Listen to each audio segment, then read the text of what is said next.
Инту посетил заслуженный мастер спорта России по боксу, бронзовый призер Олимпийских игр, трехкратный чемпион России Владимир Никитин. Он побывал в спортивных и культурных учреждениях, встретился с представителями местной власти, возложил цветы к памятнику клятвы и провел бесплатный мастер-класс по боксу для интинских спортсменов. Евгений Стокас о юных боксерах. Можете добавлять один шаг. Начинаете так же, вот вы размялись, добавляете один шаг.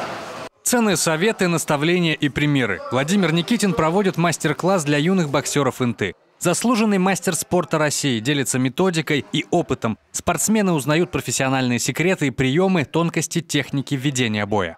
Я так недавно начал, так скажем, следить за республиканским боксом, конкретно за детьми. И проводил турнир на свои призы. И надо не бояться ставить цели. И конкретно цели, почему не достигнуть, может быть, таких уровней. Надо достигать выше уровней. Надо олимпийское золото, чтобы было у нас в Республике Коми. Будем работать, будем стараться.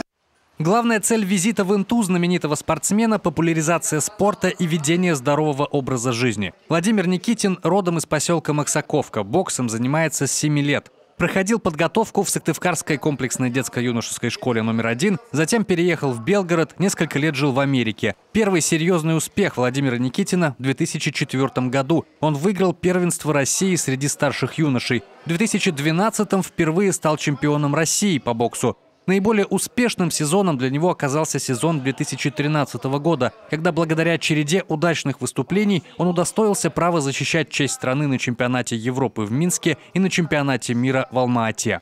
В 2014 году он вновь стал чемпионом России. В летних Олимпийских играх 2016 года в Рио-де-Жанейро Владимир Никитин завоевал бронзу. За выдающиеся спортивные достижения удостоен почетного звания «Заслуженный мастер спорта России».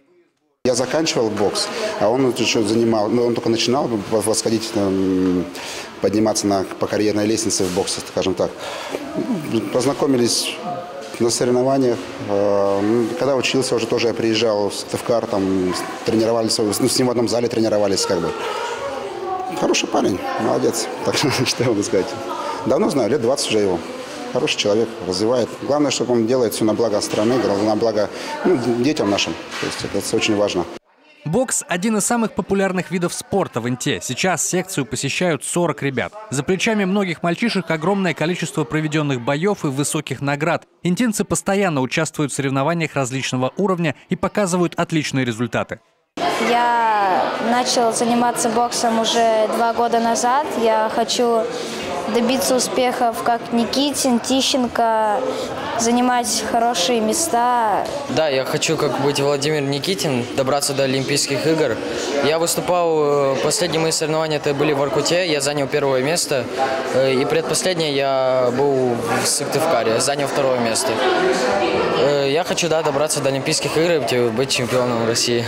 В середине апреля в Сыктывкаре прошел республиканский турнир по боксу на призы заслуженного мастера спорта России Владимира Никитина. В поединках выступили около 130 боксеров из разных уголков Коми и города Кирова. Интинская сборная в составе 12 спортсменов отделения бокса спортивной школы «Юность» показала отличные результаты, завоевав 11 медалей, 5 из которых золотые. Но я считаю, это мужской вид спорта.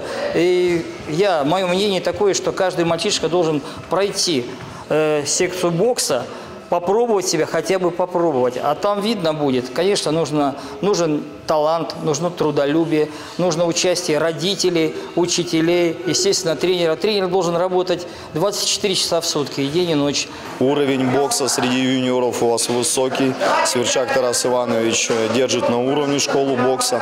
Поэтому сейчас вы находитесь на мастер-классе. Владимир Никитин организовал мастер-класс с целью для повышения уровня бокса в городах Крайнего Севера. Потому что сейчас даже элементарно ребята увлечены процессом. Он показывает свои наработки, такие домашние, за долгие года, которые он оттачивал в сборной России, в Америке, и вообще на протяжении всей своей карьеры. Интинские боксеры остались в восторге от встречи с заслуженным мастером спорта России. А 1 июня, в День защиты детей, юных спортсменов пригласили на сборы и мастер-классы в Сыктывкар. Город вообще меня и порадовал. Здесь у вас и много инфраструктуры. Я вообще думал, этот город уже закрывается и вообще, а так тут довольно-таки и жизнь цветет, и так скажем, самое. Я очень рад, что есть и спорткомплекс у вас такой шикарнейший там. Мне очень тут все понравилось. 22 августа, в День Республики Коми, Вячеслав Ванеев с Владимиром Никитиным планирует организовать в столице Коми профессиональные боксерские бои с трансляцией их по федеральным каналам в прямом эфире. Будут приглашены и олимпийские чемпионы. Евгений Стокос, Татьяна Маннова, Евгений Михалкович, Юрген Инта.